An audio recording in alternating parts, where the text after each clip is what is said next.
तरबियत के लिए वक्त चाहिए होता है।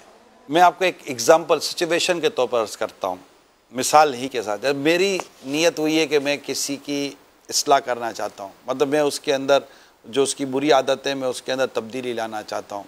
मैं उसकी पहले तो आदतों का तज्ज़िया या जायज़ा लूँगा, फिर इस आदतों के असबाब पर गौर करूँगा कि यार ये आदत है, जो इसमें वजह क्या है, इल्लत क्या है, मैं वजह को दरियाफ्त करूँगा, क्योंकि जब तक उसकी वजह ख़त्म नहीं होगी ना उसकी आदत दुरुस्त नहीं होगी।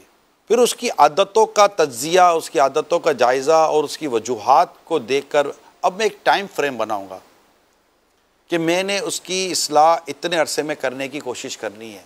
ये हाथों-हाथ नहीं हो जाता कि एक बार आपने किसी को समझा दिया और वो ये हो जाएगा, एक वक्त लगता है। मिसाल के तौर पर एक दीवार पर काला रंग लगा हुआ है, अब आप चाहते हैं कि इस काले रंग को मैं सफ़ेद करूं, तो आप यकीन माने काले रंग को पहले घिसना पड़ता है। आप काले पर सफ़ेद करोगे तो काला निकल कर आएगा, राइट? ऐसी बात, पहले उसको घिसाई करनी पड़ेगी कि उसका काला दूर हो, काला दूर हो। फिर वो काला बिल्कुल दूर होने के बाद अब वो दीवार साफ़ करनी पड़ती है। दीवार साफ़ करने के बाद अब आप उसके ऊपर सफ़ेद रंग करेंगे तो इंशाल्लाह सफ़ेद रंग नज़र आएगा।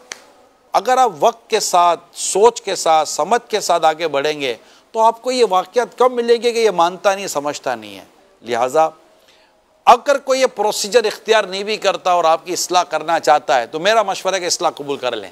यार चलो उसको बात करना नहीं आए, लेकिन जो मेरी कमज़ोरी बयान की वो कमज़ोरी तो मुझ में है ना, तो यार वो चलो भाई इसका फिर भी शुक्रिया अदा करके बोलो थैंक यू, जज़ाकल्लाह। तो अब आपके पीठ के पीछे बिच्छू हो और कोई ज़ोर से हाथ मारकर आपके बिच्छू को गिरा दे तो शुरू में भाई भाई क्या कर रहा है, वो बोले भाई बिच्छू था देखो, हो अच्छा अच्छा अच्छा, आपको जो लगा ना आपको इसकी तकलीफ़ नहीं होगी, बल्कि आप बोलोगे बहुत बहुत शुक्रिया, जज़ाकल्लाह, मेहरबानी, क्योंकि उससे आपका बिच्छू हटाया है। तो जिस तरह उस दर्द को हम बर्दाश्त कर लेते हैं और फिर भी उसका शुक्रिया अदा करते हैं, तो यूँ इस्लाह करने वाले की भी अगर खुदा न खास्ता बात के अंदाज से तकलीफ पहुँचे तो उसको बर्दाश्त करके अच्छी बात कबूल करके उसका शुक्रिया अदा करना चाहिए।